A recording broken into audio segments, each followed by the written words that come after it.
to another episode of I Am Shatoria, and I am your host, Shatoria Christian, where we talk about everything under the sun: relationship, love, friendship, and a whole lot of faith.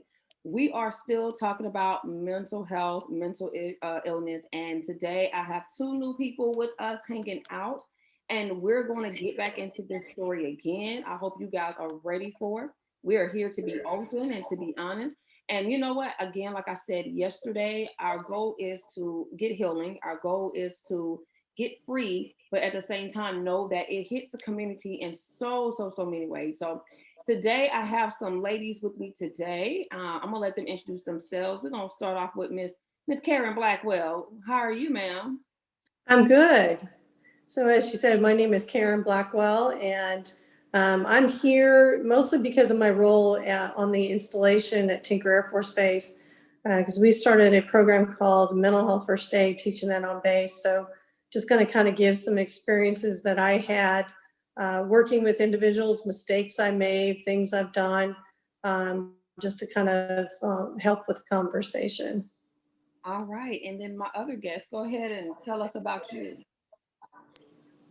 My name is Tamara. I'm a mom of two who suffers from depression and anxiety. My depression is brought on due to a car wreck in February that has left me with debilitating migraines, bulging discs in both my neck and my back, and I've had anxiety as long as I can remember. Okay, and I actually like the fact that this is a perfect matchup where I have Miss Karen, I have UT also, because then that conversation can be had on, because yesterday we talked about trauma in the Black community that has brought on a lot of mental illness and mental health issues. However, we don't always look at the fact when we go through things um, physically, as far as like car wrecks and those type of things. A lot of us that's in the military, how those things affect us with our mental illness, and and I've seen it a lot. So I definitely like the mashup that we have today, because with Miss Karen, that conversation can be had to where it can help T out and whoever else is actually listening as well, to say, hey, this is what I dealt with. So the first question I want to definitely throw out there, because a lot of people don't want to have that conversation, is what is mental health? Yeah, yesterday we spoke about what is mental health to an individual person and what it means. But Miss Karen, with you in the field, how have you defined mental health? Well, I will tell you that I think we have this vision of what it's like. And really, if you think about it, all of us have to have good mental health. So we always think of it as some place you go, or when it's in the negative sense. And it doesn't need to be that way, because everybody needs to do some self care. They need to do things that are actually going to help us to what I say, achieve the positive mental health. And everybody needs that. It's not just one person or someone that suffers from a mental health disorder, but everyone. And so I think the more we talk like that, the better it gets. Even in the language we use, especially for those that are suffering from a mental health disorder, it's very difficult for them to seek help if people make comments that are negative towards anything that people are suffering from. And I think that's the biggest thing I learned out of mental health first aid that we teach, is just the language we use. And that we have to, everyone has to put effort into having good mental health. It's not something, especially now with COVID and isolations, all of those things, everybody, people that you wouldn't even expect to be having trouble, they're seriously having some problems that they've never encountered before, because maybe they're things they did to achieve good mental health and give themselves a break they can't do right now. So it's even more so important. No, I definitely agree. I think COVID has brought in a whole new light. I tell everybody, I don't you definitely see the numbers climbing in depth. However, let's talk about the other end of COVID that is going on, and that is the mental issues that are coming with it. People can't go out and visit. You have your social people, but then you have your introverted people. And right now, it's a tag team. You got those who are literally trying to figure out how to cope with it. And I do plan on doing a live session about that next month, where we have that conversation, COVID and mental health, and how it's really affecting people and how it's really hurting, because a lot of people, we're brushing over that. Nobody wants to talk about that. We want to talk about the deaths of the people of COVID, but how about let's talk about the deaths of the people who are literally losing their being during this time. Um, Parents, and let's take T, you for instance, being a parent and dealing with. So the question that I have is, where do we take this conversation with mental illness? How, because not everybody is comfortable with having the conversation. So with you in particularly T, how do you feel about the conversation itself and being able to talk about it and how people relate to you? Honestly, it's a hard conversation to have because you have people who will flat out tell you, oh, it's made up. You don't know what you're talking about. Oh, it's all in your head.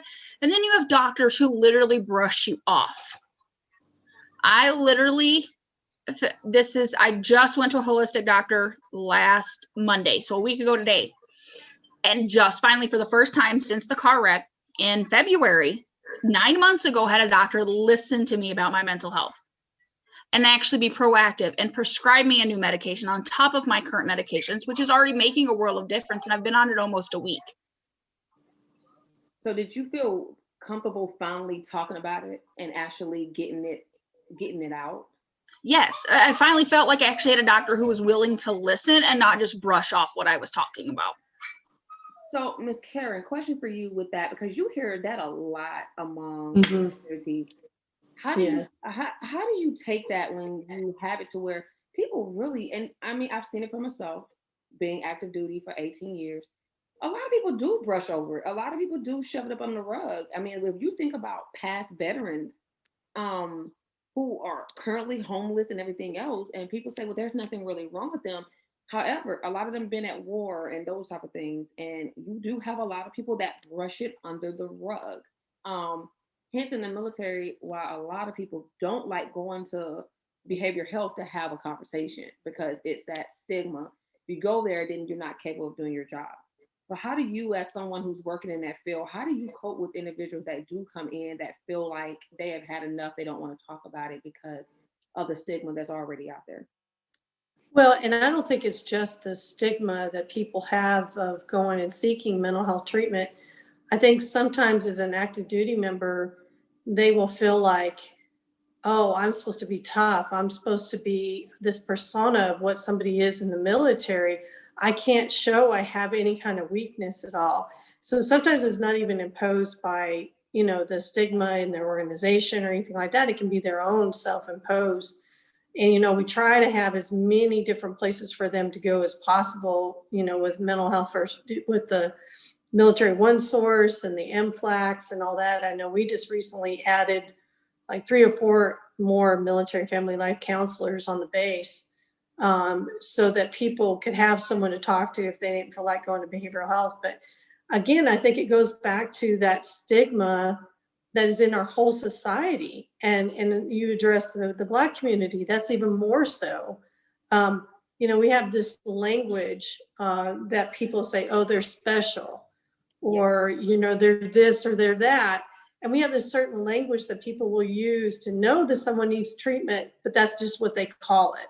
But we can't change them. We can't do this. And that's one of the things I like about this program, because it teaches you how to do things with people day to day to help them through what they struggle with every single day. If they're ready to go and seek treatment, great. If they're not, then it still gives people tools to support them. I will tell you, I was one of those people. I had someone in my office when I worked in the headquarters building, and they brought her to me because they said, oh, well, she's having all these troubles in her squadron. Can you just have her in your office? And every time she wore me out. She had 5 mental health diagnoses. And I thought, and I knew what I did wrong, is I thought, I'm here to fix her. I can fix her. And that was what really, really my mistake going into it, and things that helped my mental health. I was like, well, why don't you just go exercise? Why don't you do this? Why don't you do that? And I thought, if you would just do those things, you'd feel better. Because I didn't understand. She had bipolar disorder. She had anxiety disorder. She had PTSD. She wasn't coping well with leaving the military because that's all she had known. She was 18 when she went in. And in fact, that's one of the reasons why the program that I started, I named it after her, because I learned so much on how better to support her. And I tell her all the time, you know, the passion I have for teaching this is because of you, because I want everybody to understand how to support somebody that's struggling with this. And how do we become a better ally for anyone to get mental health treatment, or to even just support them every single day with what's so tough to deal with on a daily basis. Absolutely. And that's a great thing. And with that, I want T, and especially with Miss Clara here, tell us since the accident to now, how has everything, you know, affected you? And I say that because I would love for Miss Karen to hear your story, because maybe she can chime in to see where, like you said, you know, somebody's actually listen to me and know this is a real thing. But also for the world to hear this is real. These are the things that are going on, and you're a mother too, and you're married to a vet on top of that. So tell us, how has 2020 affected you mentally, especially with COVID after the accident? Okay, so on February 12th, I was in a 3-car accident. I was the only vehicle at a standstill, so I took a 45-mile front impact into my body. Wow. I now have bulging discs in both my neck, my back. I have depression because of the pain, and I have chronic migraines, which I now have just been prescribed, finally, after 9 months, a nerve block, as well as medical marijuana, because it is legal in our state. Mm-hmm. And I was also prescribed a third anxiety medication.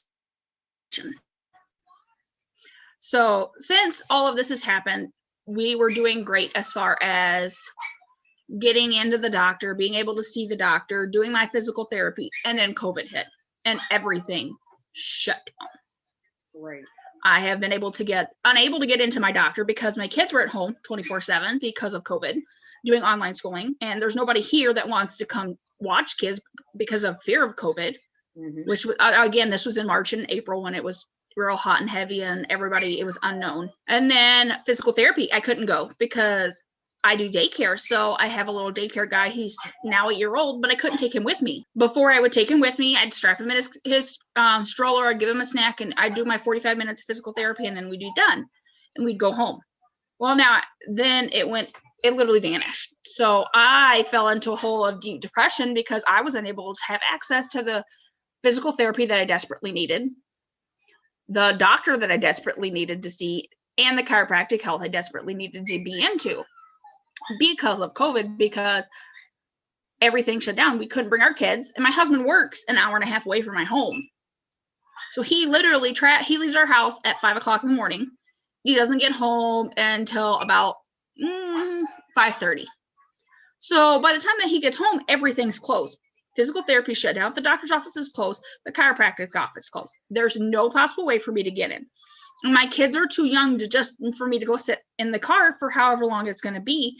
Now, if it was a quick hey, I need to run into the store real quick and grab something, and I'm in and out in 10 minutes, you know, that's a big difference than being in the doctor's office for an hour, hour and a half, dealing with whatever they're having me deal with that day. And then it ended up to the point that I was having to go to the ERs because migraines were so bad. Well, they're like, we'll get in with your PCM. Well, you can't really get into your PCM if you don't have anybody to watch your kids.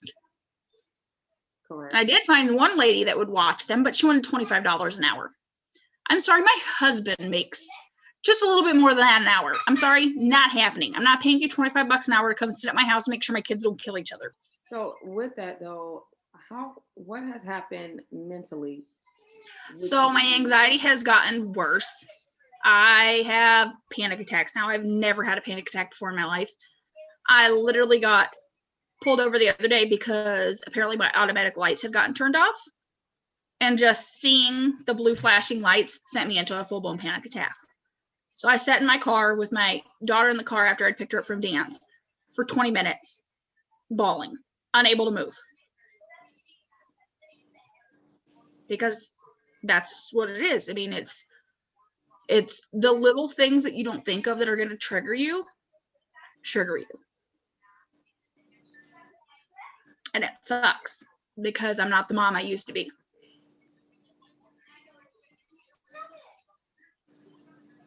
Miss Karen. It's tough.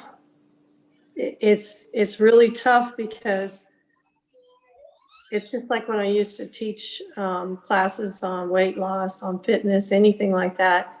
It's the same thing. You have to figure out something different plans for the self-care.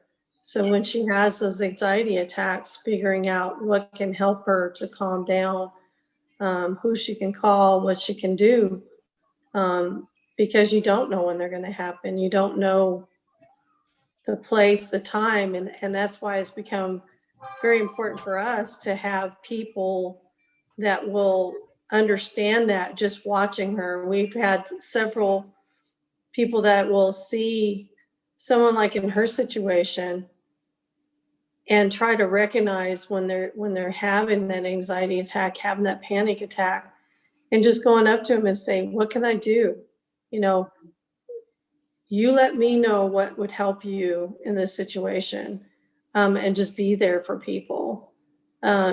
Whether it's COVID or not COVID, you know, you just being able to, for her, it might have been, I don't know what normally helps you come out of it, but, you know, maybe even just keeping the kids occupied.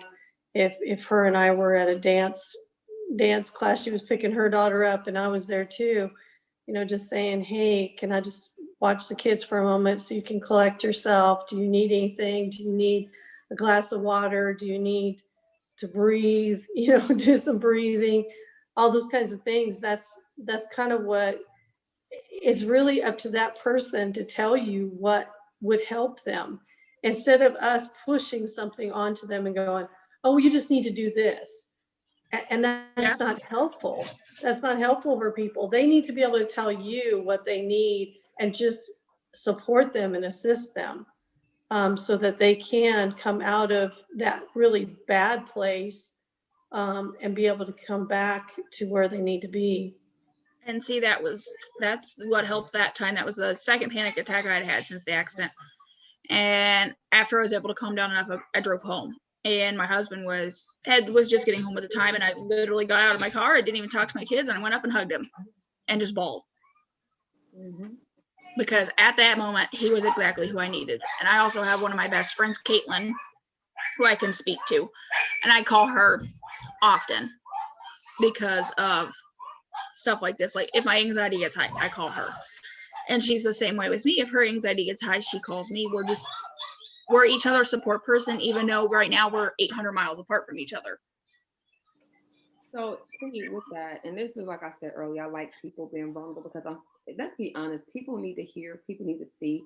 Because we can post on Facebook all day and I'm having the greatest life ever, but people don't see what's really going on behind the keyboard. So, like, T, tell us right now, in this moment, how you feel.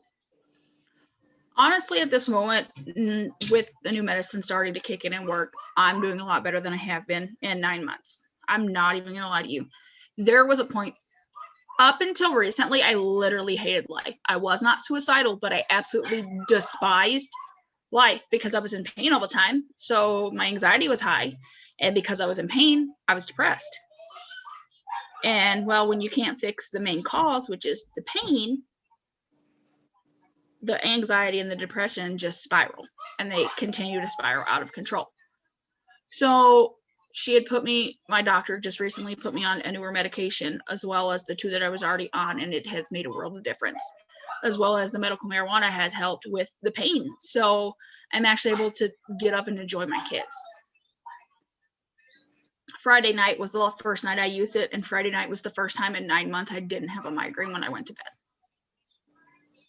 And that's what I tell people all the time too, is that, you know, it took you how many people, how many doctors before you got one that helped you?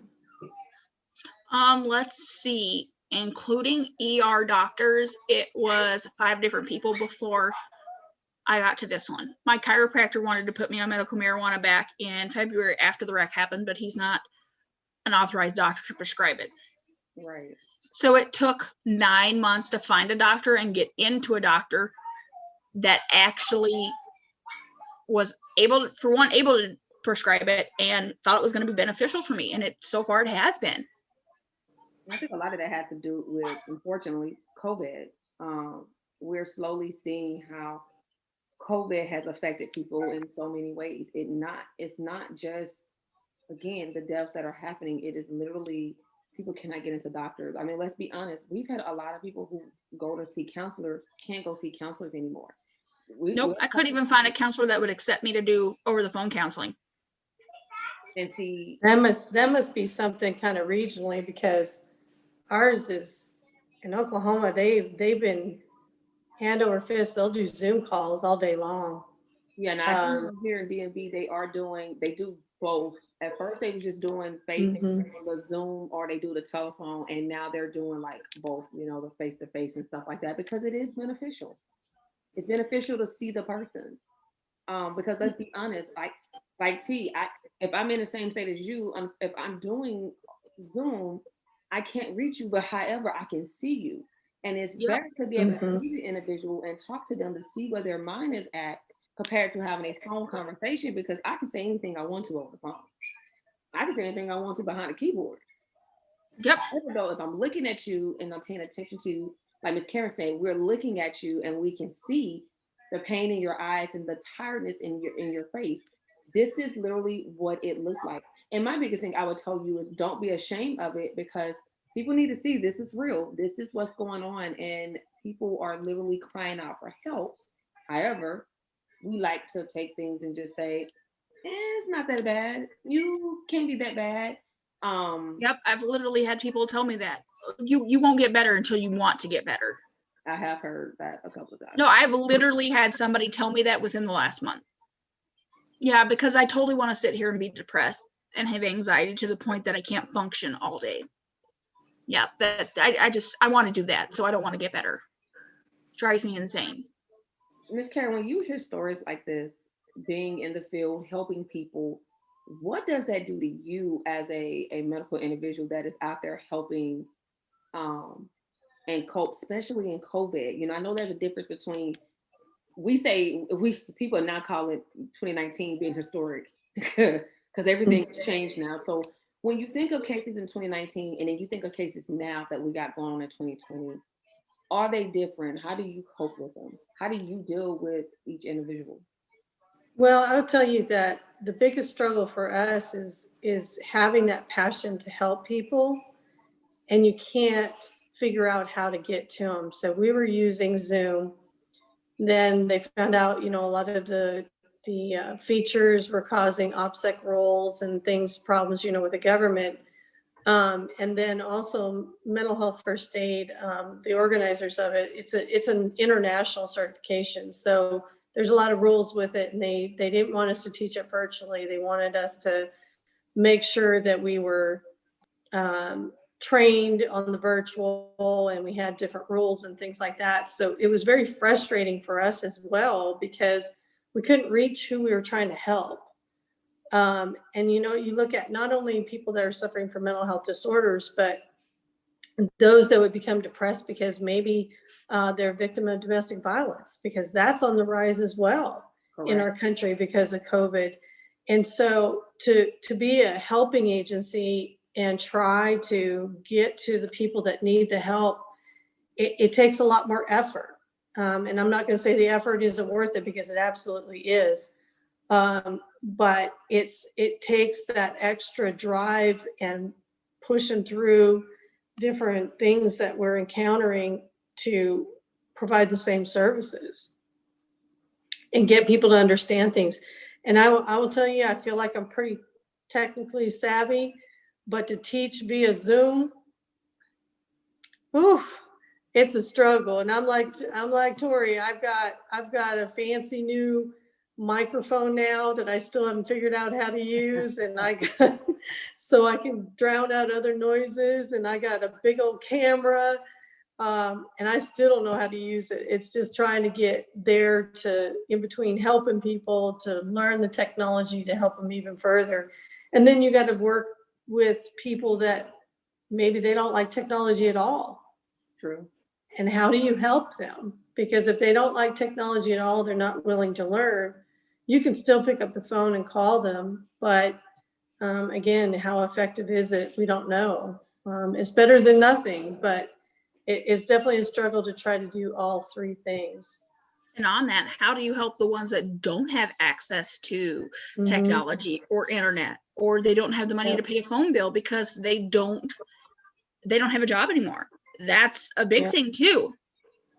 And those are the things that are definitely causing a lot of stress and a lot of issues in the communities.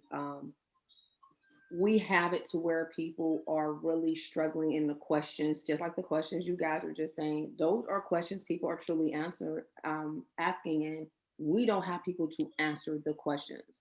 It's one of those things of, we'll get to it. We're figuring it out. We're trying. However, we got a death toll rising. Oh, by the way, we got mental patients over here. Their numbers are rising. Oh, by the way, let's not forget our children who are trying to figure this whole new norm out. And they got social issues going on because they can't be around anyone. They can't do what they're used to doing. And and I'm gonna ask you this question, T. It's one of those personal questions. How are the kids and you're coping? So let's take away the medicine. We know you have new medicine, but how are the kids coping with you and your change up? Because I know you've always been very active with your kids. With It's hard. They're having a very hard time struggling with it. It's literally gotten to the point where I've had to tell the kids, you need to go downstairs. I can't deal with you right now because my head hurts too bad, or my anxiety level is too bad, or I just can't right now. So it's been hard on them, especially when my kids are fairly still pretty young. I have a 10 and a 6-year-old. So they don't understand mental health yet. They just understand mommy doesn't feel good, and they're just like, why? What can we do to make you feel better? What can we do? But they don't understand why mommy's not playing, why mommy's not, essentially, I'm a shell. Mm-hmm. At that point. Mommy's here, but she's not here. And that's hard. Because I have been with my girls every day since they've been born. Literally, they have maybe stayed away from me 5 nights. And yeah, it's hard. I didn't even have this much depression and anxiety going through 3 deployments with a child who had chronic ear infections, got hospitalized for food allergies, and literally almost died from a vaccination reaction. I didn't have this much anxiety and depression with that as I do trying to cope with everything that's happening this year. Ms. Karen, what can we, especially those who are still getting treatment on base, and even those that are outside of base, and just in general, with 2021 on its way, what's some of the things that they're trying to implement better that people like T can have to kind of look forward to? And we're not even just talking about medicine, but we're just talking about those outlets. Because let's be honest, a lot of places are shutting down again. And I don't want to say they're completely shutting down. What is happening is they're kind of just going back. And let's be honest, a lot of that is because, one, the numbers are rising, but 2, we got the holidays coming up. So 2-part question. So I apologize. 2-part question. With the holidays coming up, what advice you can give those who listen, including T, to how they can deal with the anxiety, the depression, and everything during the holidays? And then what can we kind of expect for 2021 in changes in the health of mental health?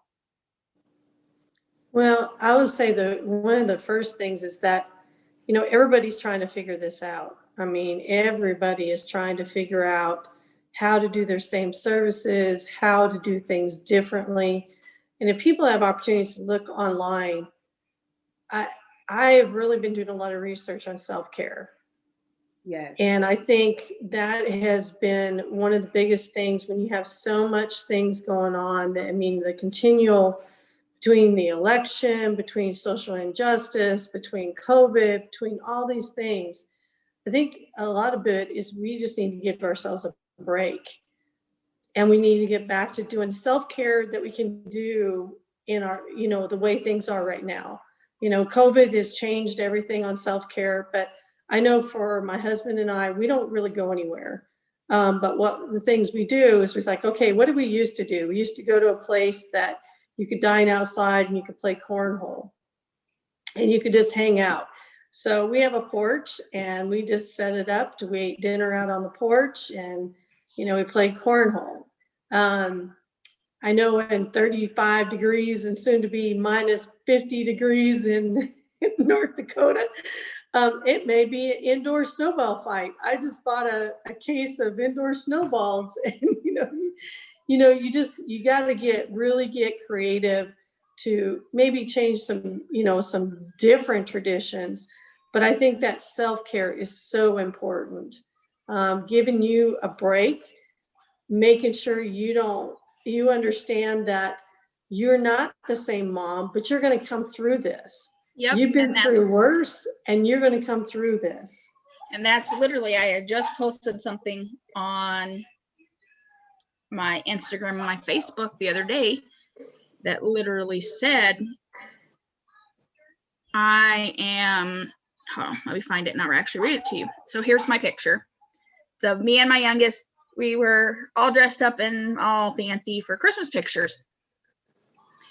And it literally said, looking at my smile, you would never know that I'm battling an almost 9-month depression funk.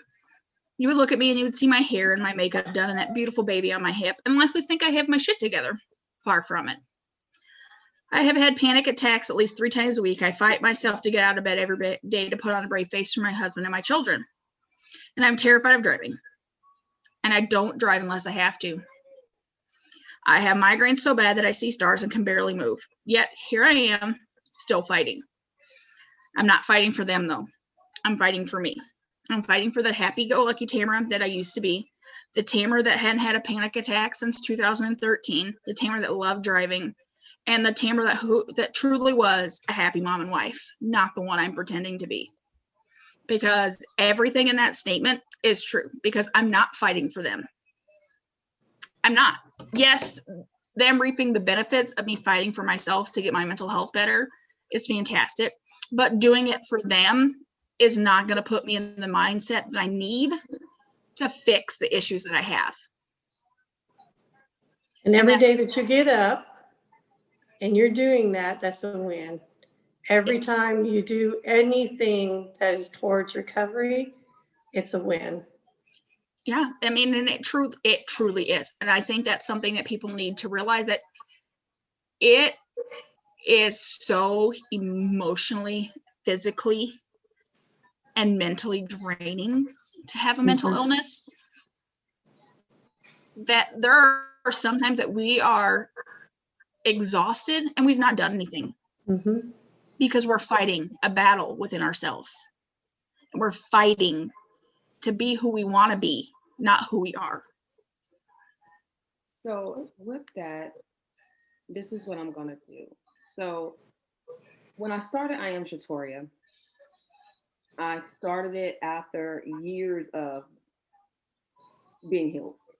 I have my own scars, my own battle wounds with that. And so one of the things that we work hard here is to inspire, empower, motivate, affirmations, because when we're fighting these battles, we tend to forget that we are powerful.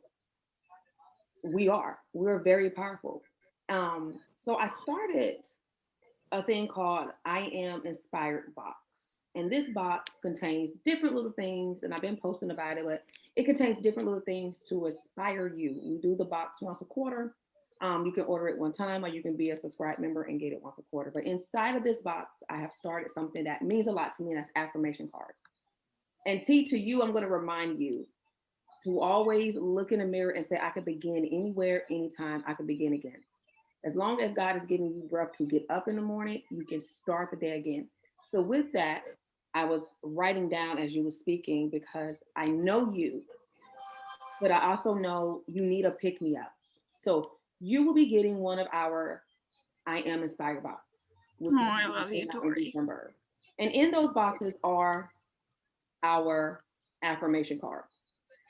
And these affirmation cards, they have different things on there to push you every day. So when you feel like you're just in this space, go to the affirmation card and just remind you who you are.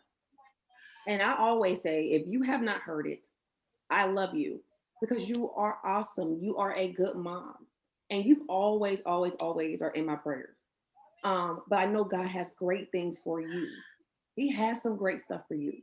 Yes, right now you are in a time like no other. And I've watched you for years. We've known each other since Tinker Days. So I've watched you go from being married to having a baby to, I remember completely having a second baby. I remember all those days.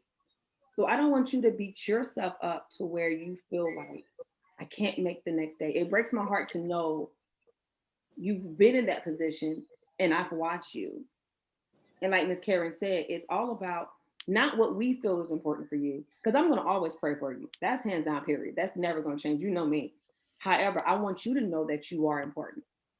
And today you needed to hear from other people to say, this is how you can cope. This is how you can get through this. But what can we do for you? And from my heart, I feel like you do need a little inspiration. You need a little push to show that, you know what? I am okay. I'm going to be okay. And you're going to keep fighting. But here's the thing though, with Miss Karen here and everybody who's listening, you're not going to fight alone. There's a lot of people in the same boat as you to where you're not fighting this by yourself. People's going to fight with you through prayer, through how can I help you? How can I help you get from A, B, and C? Do you need a babysitter? You need some cooked meals? What you need? And but like Miss Karen said, you got to find that timeout moment. I'm gonna tell you right now, I had to. Even during COVID, I've been home Monday through Sunday with Janae because Ron goes in 2 days out of the week. And he'll call me and Mondays just be like, it wants to be the worst. Don't know why. Mondays just want to be the worst. And he'll call me like, do you need anything? Yes, chocolate and wine. Can I get some chocolate and wine? You must have one of those days. Do you not hear me yelling at the kid? Yes. And then I had to realize that Monday is the time frame where God is saying you can start back over. So now I do Motivation Mondays because you know what? That is the day we can start back over. So it's time for you to look at every day and go, I'm going to start today over again.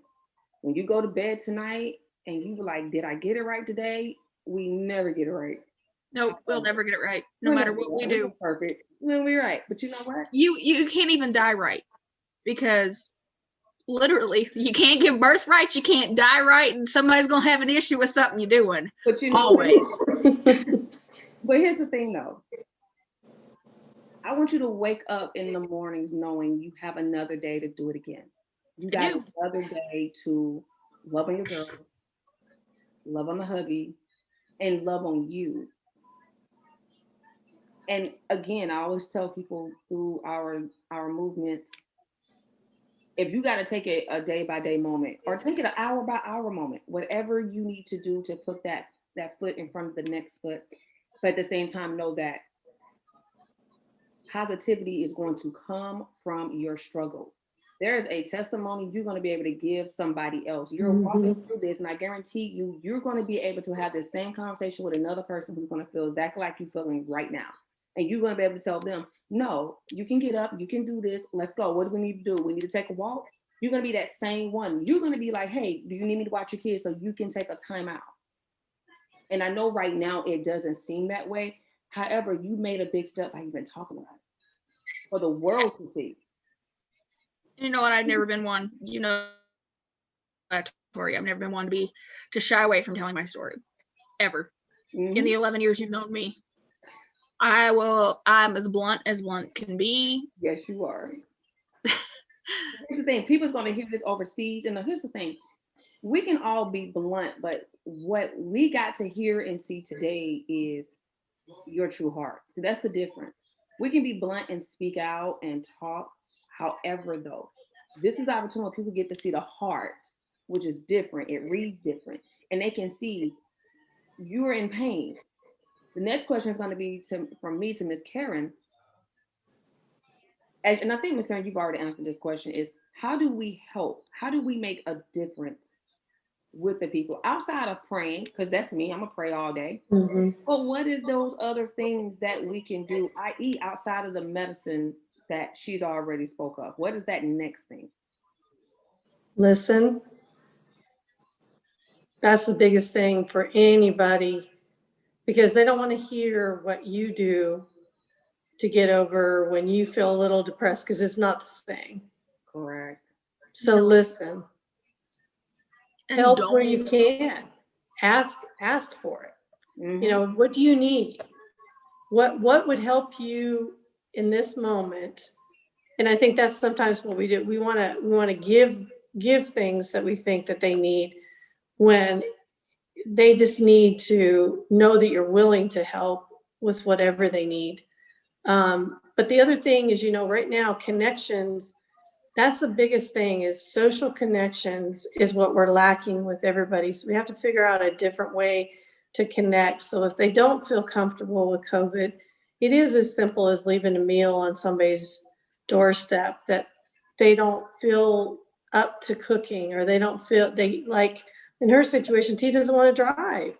It's anxiety to drive. So offering just to drop off a meal and just have that network of people, and maybe it ends up being, a coalition of women in her area, that they do that for each other. They know that they're staying at home. They're stay-at-home moms, and they what's that? There was a movie about that, right? Where they all got together and they Oh, helped each other with each other's kids and things like that. We But did do that. I remember that. yeah, so I think there's actually a sometimes, second one of that movie now. yeah, that's what I was thinking. So, making those social connections where people feel safe, people that believe the same way you do, of, not going out to restaurants and doing those things, so that it's a safer environment for your kids, but having that connection to people that you can help each other. And see, here in our little area, COVID is very big in our county, but it's not very big in our city. Mhm. Yeah. So we have been lucky that the restaurants and stuff haven't completely shut down. Again, they're limiting numbers, and that's about it. Even with our governor now mandating masks, our sheriff flat out said, we're not going to enforce it. You guys have to make the decision of whether you're going to wear one or not. And if you don't want to wear one, don't wear one. If you want to wear one, wear one. But don't shame anybody else because of it. And see, I don't wear masks. I have, without my anxiety, I can't have that stuff over my face. Which was actually I can actually tell you the first time I ever got anxiety. It was the first time I was ever raped when I was 15. And after that, if anything's on my face, I feel like I go back into flashbacks about that because of the hand covering the mouth and trying to do that. So I don't wear masks. My kids wear them at school, which they go 2 days a week and every other Friday. And they wear them at school. Only in the hallway, or if they're up from their desk. It's the only time they have to wear them. But again, we don't wear them out and about in public. But we're also cautious about it. So I've gotten really lucky that a lot of my friends are in the same mindset of as we are. If we're going to get it, we're going to get it. We'll deal with it then, kind of thing. And yes, we do understand that it is a virus, and it can be deadly. It's not that it is deadly, because it's not going to kill everybody. It's going to kill, unfortunately, a slight percentage, because it does have such a high survival rate. And I'm not downplaying the virus or downplaying anybody's death because of this. I'm just saying that my friends and I and the people that we see on a regular basis all have kind of the same mindset as us. So it kind of makes it a little easier that I don't have to worry about being judged because I'm not wearing my mask. Or I don't have to worry about being put down because my kids aren't wearing their masks. So I don't have to deal with that extra anxiety level of people that I'm close with putting me down for something that is, at this point in time, with it's a trivial matter. With all the other things that are going on in the world, a mask is, at this point, it's a moot point. If you're going to wear one, you're going to wear one. If you're not, you're not. I want to go back to something that you said. You said first time you speaking about it. I did the same thing on the last podcast. I spoke about something that outside of my mother never had talked about. You talked about being raped at 15, and this is when you started your anxiety. And I think the problem we run into is we have trauma that we have not recovered from. Yep. Um, and it passes along when we don't deal with it. And so the question I have for you is, and we talked about this yesterday on the podcast about mental illness and mental health, exact same thing. Um, there is trauma that comes from all types of areas to where we don't talk about it, we shove it up on the rug, it is what it is, we'll get to it later. The question I have for you is, have you really recovered from it? It took a lot of time because my mother did not believe me either time, so I never got justice.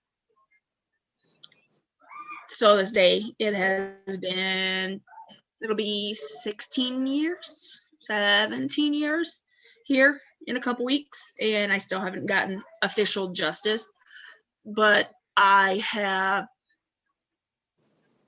dealt with the issue at hand. Yes, there are still things that will trigger a flashback here and there, and it's not very often that happens. I can't tell you the last time I actually had a flashback of the rapes that happened to me. One was at 15 and the second one was at 16. Although I will say it has made me a little more hyper vigilant when it comes to my own daughters. But ultimately, yes, I have dealt with it, but they're still now becoming a mother, and a mother of two girls at that. The anxiety is always there in the back of my mind is what if?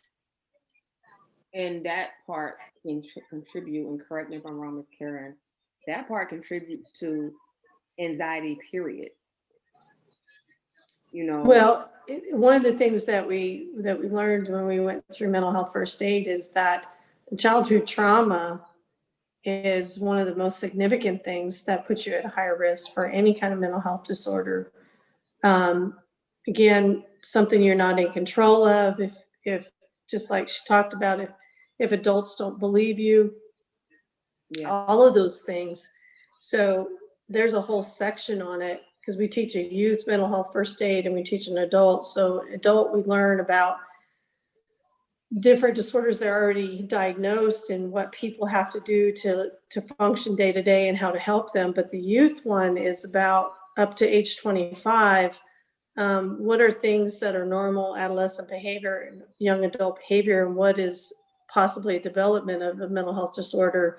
So we talk a lot more about childhood trauma there. So it could be anything from, major disasters like, we've had here, both of we've had it at Tinker with the bombing, the Merle bombing and those kinds of things. And so, and tornadoes and things like that. So all of those things put people at higher risk. Now, again, what's our protective factors is the exact things we've been talking about. The social support T had with her friend, no matter how many miles apart, having that support, having a strong sense of family, having those things are what helps us get through the childhood traumas, helps us get through having mental health disorder and being able to cope with it. So all those things that, again, some of them are absent with COVID, that we have to find a new way to get those protective factors, that self-care, changing the way we would do our self-care before. I would tell you, it gave me anxiety going to get a pedicure with Bruce because they weren't wearing, I'm a mask wearer. So when they weren't wearing their masks and they were seeing my high-risk husband next to someone not wearing a mask, it gave me anxiety because I worry about him. He's got a lot of risk factors. So those kinds of things are continually something we're struggling with now. So again, like I said, even people that have never struggled with a mental health disorder, some people are having thoughts and feelings that they've never had before. Right. And we have to be very conscious, all of us, on what's going to help us have that good mental health. And that's why I like using the word mental health in a positive sense. And we talk about mental health disorders instead of illness, a disorder, those kinds of things. And I encourage you, T, when your kids don't understand what it means, when you're having something with anxiety on this, my brain has an illness. My brain has something going on. Just like if you had a broken leg, there's something going on that's not working right in the brain that it needs to be fixed. And you touching base on that the mental health, like trauma of kids, I will say that my mom, seeing how it has affected me, not getting the justice that I did, my parents now have custody of my brother's 2 kids who were mentally and physically and sexually abused by their mother and those around her. Not my brother. He was actually in jail at the time of this happening. And she actually now she's had custody of them now for 5 years, and she's actually being proactive with their mental health issues that they currently have. She has them in trauma therapy. She has them in not only trauma therapy, but she also has them in just counseling. She has them actively involved in their church where they're around kids that are their age that have normal functioning relationships that these kids don't have because of the things that they've been through. And I will say that was one of the hardest things that I went through, was how to be in a proper relationship with someone because of my mental health and because of the things that happened to me. I think that's definitely among, yesterday we talked about the Black community, but that is among the women community. That is one of the biggest things in the community, to where, if you really think about it, a lot of women have been molested, raped, even as adults. So trying to be in a decent relationship, it causes for a pause a lot. So the fact that your mom has definitely refocused herself to make sure she is doing right is a plus. And that's a big thing, because we don't have a lot of people taking accountability. That is one of the biggest things I always tell people, is take accountability for your actions. And see, and that's something my mom now struggles with. She's like, I'm sorry, I wish I would have listened to you. And I said, you know what, Mom, that's great and all, but it's not going to help me now, because both of them have since passed away. They were in a car accident. So I still don't get justice. Well, I would say you semi kind of got it, because Yeah. Your mother has acknowledged her part and say, you know what, my bad. And that was the biggest turning point in my self-recovery from this, was my mom acknowledging that she messed up and she should have listened and she should have been proactive instead of pushing it under the rug. And one of the things I would definitely say with parents, let's be honest, I'm very big about it. Parenting doesn't come with a guide. Unfortunately, when we look at, I am 38, my mom would have been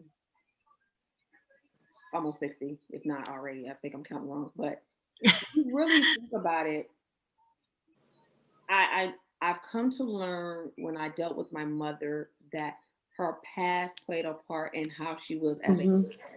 And when we understand that our past plays a part how we are a parent, this is the reason why I have sympathy, because they don't know. And if you think about back then, when somebody got molested or raped, it was hush hush. We're not talking about it. Oh yeah, no, never. You never talk about it. And a lot of moms, especially in that age realm, it's hard to believe, because we're not going to believe Uncle Johnny touched you. We're not going to believe that these things happen, because that's how we are made up now in 2020.